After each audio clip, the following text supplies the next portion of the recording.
DYSP साहेब, तसेच सपोनी आरती Jadhav madam, सपोनी Amit Maske, PSI Dinkar More आणि DB टीमचे सचिन चौधरी, सदा राठोड, मतीन शेख, इम्रान खान, पोलीस कॉन्स्टेबल साळवे, संदीप चव्हाण, विलास राऊत, दिलीप गायकवाड, दीपक अंबोरे, धम्मपाल सुरडकर, हे सर्व टीमचं हे यश आहे। खूप चांगल्या पद्धतीने त्यांनी गुन्हा डिटेक्ट करून आरोपी त्वरित अटक केलेले आहे। हा पहिला गुन्हा। आणि दुसरी एक 26/103 BNS 425 आर्म्स ॲक्टनुसार गुन्हा दाखल करण्यात आला होता।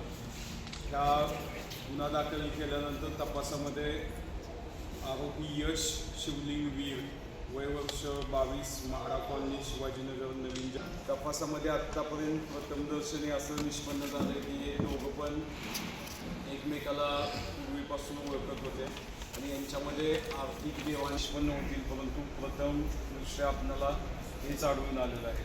तरी आरोपी सध्या आपल्या पोलीस कस्टडीमध्ये आहे। यामध्ये माननीय पोलीस अधीक्षक यांच्या जर असेल तसं तर दाखल झालंच पाहिजे। आपण जे आता घटना सांगितली प्रायव्हेट होती याची मला कल्पना नाही, त्यांच्या हेरी चालू होतं, त्यांची मागणी कोर्टाकडे की आम्हाला पण लोकांना न्यायालयात जावं लागतं। हाणामारी झाली म्हणजे गेल्या 6 महिन्यापासून वादविवाद सुरू होता आणि शेवटी ती हाणामारीवर आलेली गोष्ट। कारण जनमानसामध्ये एका ड्रेसवर पोलिसांना मारहाण होती, तर पोलीस विभागाची बदनामी सुटली का? त्यामुळं तुम्ही निश्चित या बाबतीत मी आजच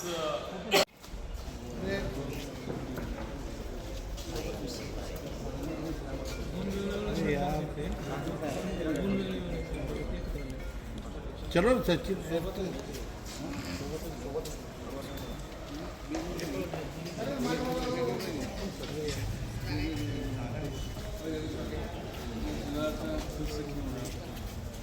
युवकाचा खून झालाय अशी माहिती मिळाल्यानंतर कदीम पोलीस स्टेशनची टीम, DYSP सगळे घटनास्थळावरती गेले होते। त्यामध्ये मयत मयूर नंदकिशोर मेंढरे, वय 24 वर्ष, खडकपुरा, जालना, याचा मृत्यू झाला होता।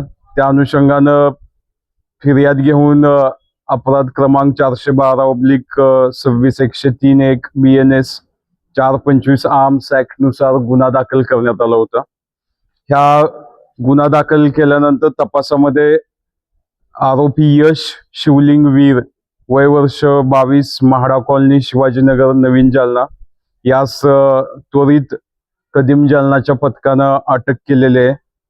विदिन 3 तासामध्ये आरोपीला अटक केली।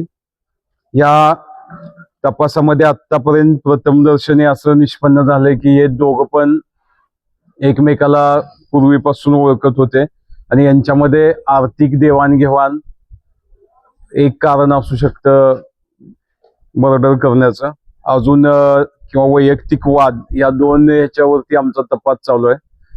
तपासामध्ये अजून काय बाबी निष्पन्न होतील, परंतु प्रथम दृष्ट्या आपल्याला हेच आढळून आलेलं आहे। तरी आरोपी सध्या आपल्या पोलीस कस्टडीमध्ये आहे। यामध्ये माननीय पोलीस अधीक्षक यांच्या मार्गदर्शनाखाली हा तपास करण्यात आला आणि पुढे आरोपीला आता PCR घेतलेला आहे।